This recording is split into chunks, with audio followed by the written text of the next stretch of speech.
Everybody, how are you all doing today? Welcome back to my channel.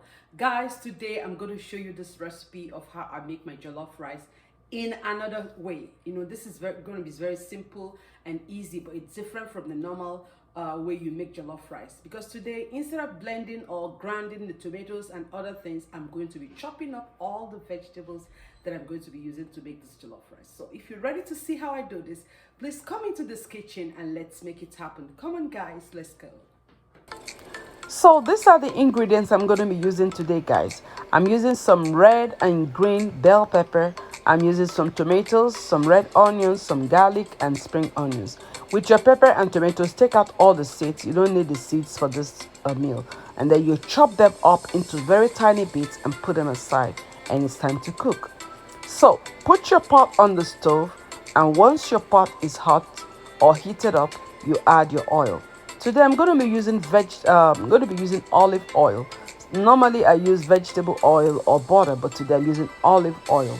So put your oil in the pot, and as soon as it is warmed up or hot, you pour in your chopped onions.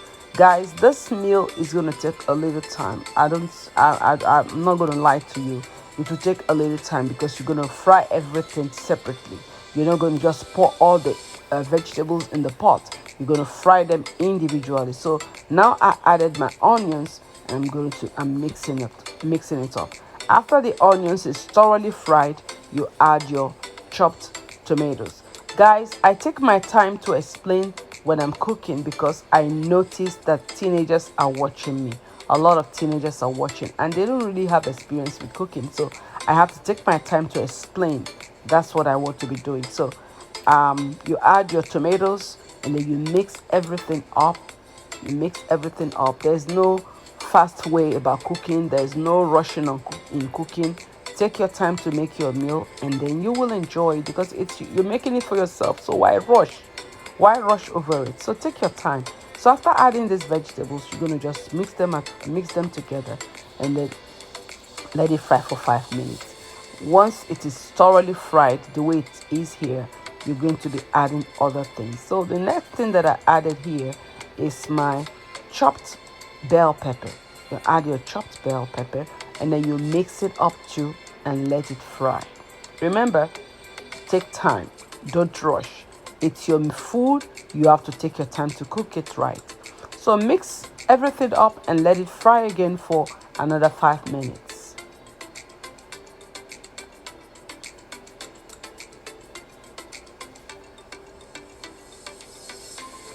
And now here comes my spring onions. I'm so sorry about this thing. So that's my spring onions. I'm pouring in the spring onions at this time. And like I did with the other vegetables, I'm going to mix it up, and I'm going to give it its own time to cook.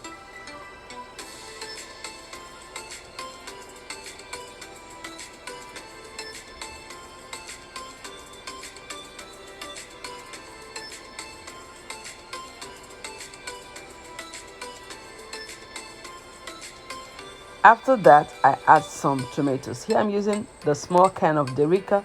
You add your Derica, you add some water, you mix everything up. You're going to make sure everything comes together. Mix everything up.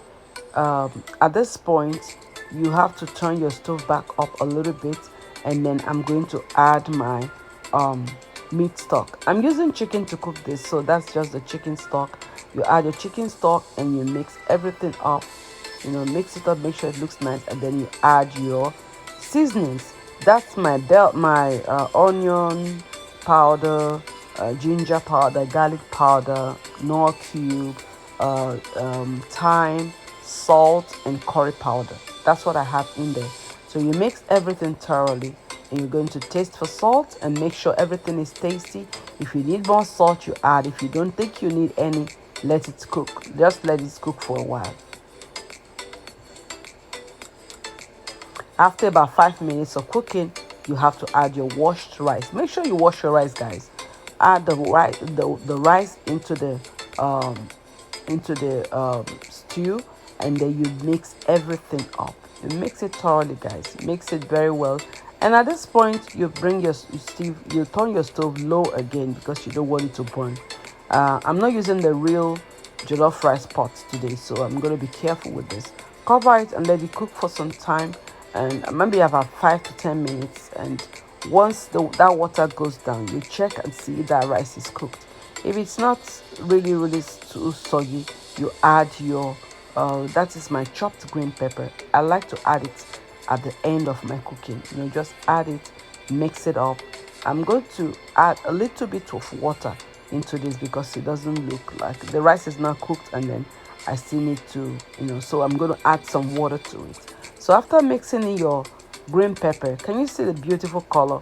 That's why I put my green pepper at last. I just want that green color to be on the rice, and it gives it some unique taste too, apart from giving it color. So taste for salt if you need more salt. If not, I'm going to add a little bit of water to this, just enough to cook it, just a tiny bit of water.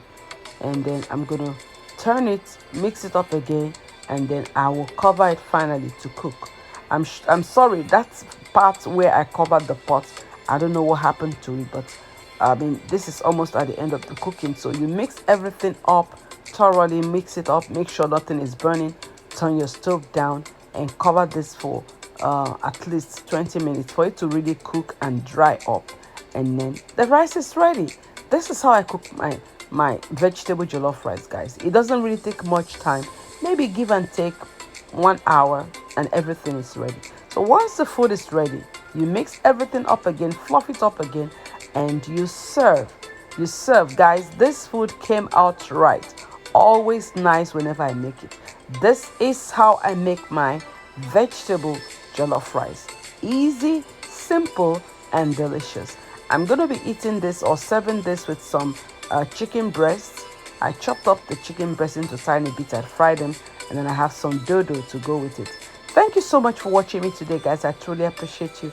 Until next time, it's ciao ciao, bon appetit, and see you later.